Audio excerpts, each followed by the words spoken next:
All right, good morning, and we're continuing going through Isaiah. Yesterday, Mike talked about how great God is, that nothing compares to God, and so um, let's read some of this because it's really interesting.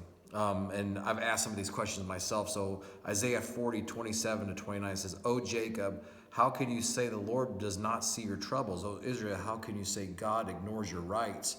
And a lot of us, what we think, we're like, okay, that's great that God knows all the stars by name. That's great that God spans the universe in his hand and he makes the heavens his throne. I mean, that's great that God makes leaders and judges to nothing. That's great that God is this huge God, but does God really know me? Does God that, put it this way, does a God that big and powerful really care about me? Does a God that's that big and powerful really care that my daughter has a sore throat? Does a God that's big and powerful really care that some of my bills aren't paid? Does a God that big and powerful really care about someone like me? I've asked that question, and maybe you've asked that question, and that's what the people that Isaiah was writing to, that God's people were saying that, okay, God, we know you're that big. They weren't disputing that. God, we know you're that big, but do you really care about me? That's what they questioned, was God's care.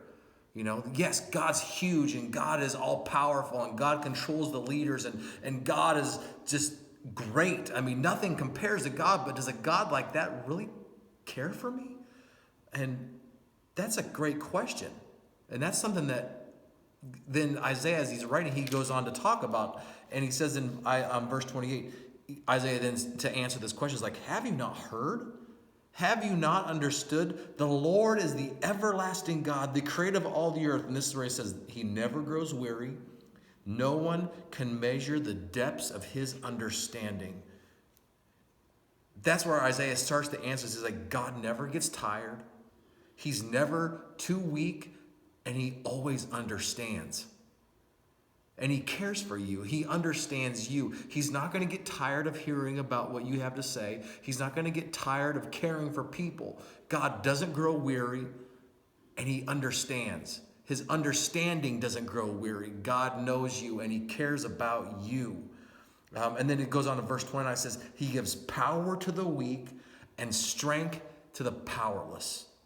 Where have we heard that before? We just talked about that a few weeks ago in Philippians 4:13. It says, I can do all things through Christ who gives me strength. Who was he just saying? He gives power to the weak and strength to the powerless. How did he do that? By sending Jesus.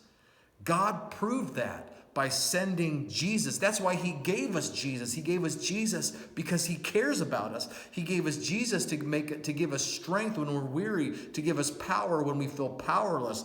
Jesus went through all of that. Jesus asked the same questions in the Garden of Gethsemane. He's like, God, is there another way? And God said, and actually God didn't answer because God had already started to turn his back on him. And Jesus says, it's not my will, but yours. And he went through that so that we could have power and strength through that. God proved it. God gave us strength and power. God showed us that he cared about us when he gave us Jesus. And that's awesome. That's the good news that we have, that he gives power to the weak and he gives strength to the powerless. God knows you. God cares about you. And he proved it through Jesus. And tomorrow, Mike is going to explain even more about that, or the next time that we get together, he's going to talk more about all of that, which is even amazing. It's mind-blowing. So don't give up. Don't lose hope. God knows you. God cares about you. And there's no problem that's too small that God doesn't want you to bring to him. Amen and amen. All right.